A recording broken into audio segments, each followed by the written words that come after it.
The Littles, Chapter 7. Mr. Little and Tom were not the only Littles who fought with mice that day. Uncle Pete and Lucy had a narrow escape in the cellar. They had been burning trash at the hot water heater when two mice trapped them. Uncle Pete and Lucy were under the water tank next to the burner, and there was no safe way out. At first, Uncle Pete tried to fight them off with his bow and arrows, but the old bowstring broke with the first shot and he missed. Luckily, Uncle Pete had two torches from burnt matches he found near the heater. He had wrapped rags around the ends and the matchsticks. Then he dipped them in a puddle of oil near the furnace. When the bowstring broke, Uncle Pete lit the torches. He and Lucy waved them at the mice and frightened them away. Back in the safety of their rooms, Uncle Pete made a new bowstring. He waxed it carefully and strung it on the bow. "Someone's going to get hurt if this keeps up," said Mrs. Little. "When are the newcomers going to help us?" "Probably never," said Uncle Pete. "Tom has a plan," said Mr. Little. "It's a good plan, and I think it'll work. Tell your idea, Tom." "Well," said Tom, "those newcomers never see the mice, so they don't bother to set traps, right?" Tom's mother nodded. "Suppose we show them a mouse. Then they'll know, right?" "How do we do that?" said Uncle Pete.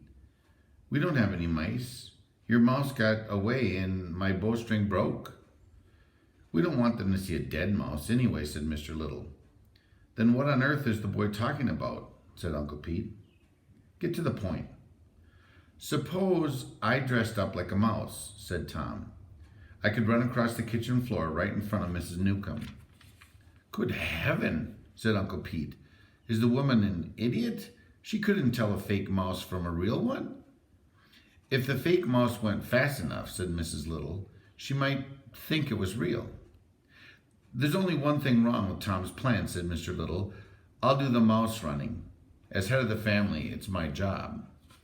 "But, Dad, you're too big," said Tom. "I'm just the right size. It won't look right if you do it." "Oh dear," said Mrs. Little. "Do you think so?"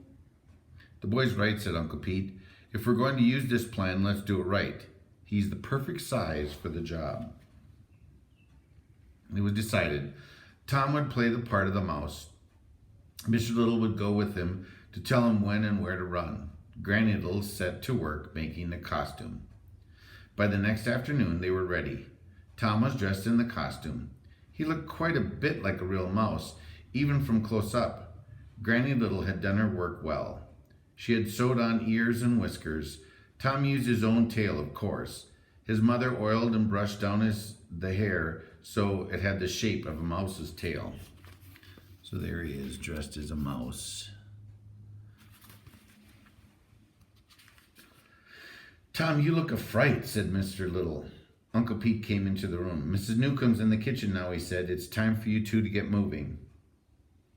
Just a minute," said Granny Little. She was on her knees making some last-minute changes. "It's too loose around the ankles. You don't want him to trip, do you?"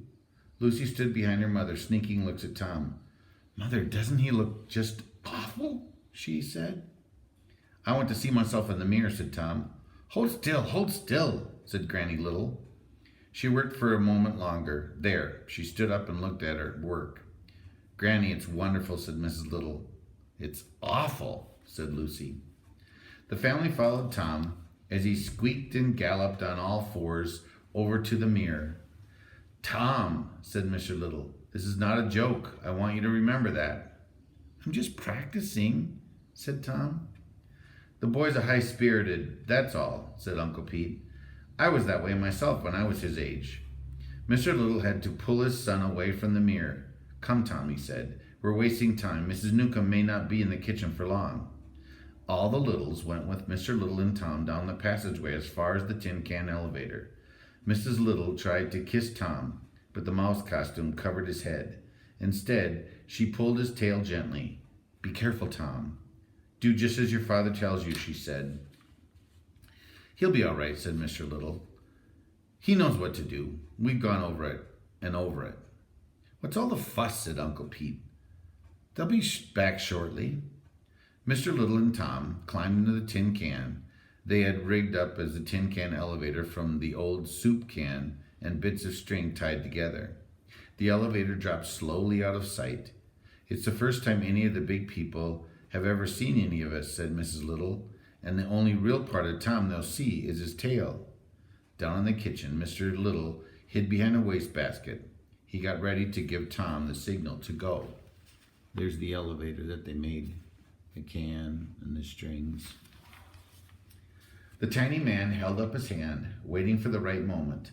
If Mrs. Newcomb was too close, she might step on Tom. But if she weren't facing the right way, she'd not see Tom run across the floor. Mr. Little waited. Tom watched his father carefully. Mrs. Newcomb turned and toward the wastebasket where Mr. Little was hiding. Mr. Little's hand dropped. Just then, Mrs. Newcomb started walking. "No, Tom, wait!" whispered Mr. Little. Too late.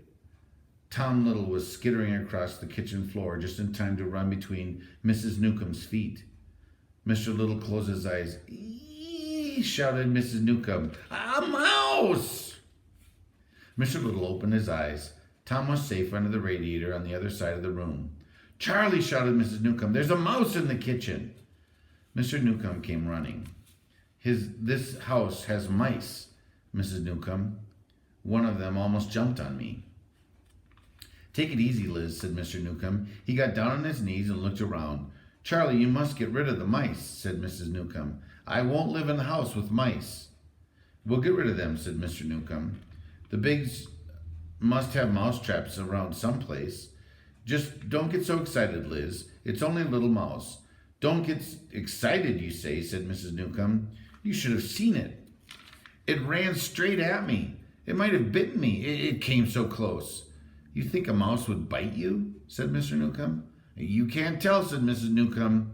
"You never can tell what a wild animal might do." There he is.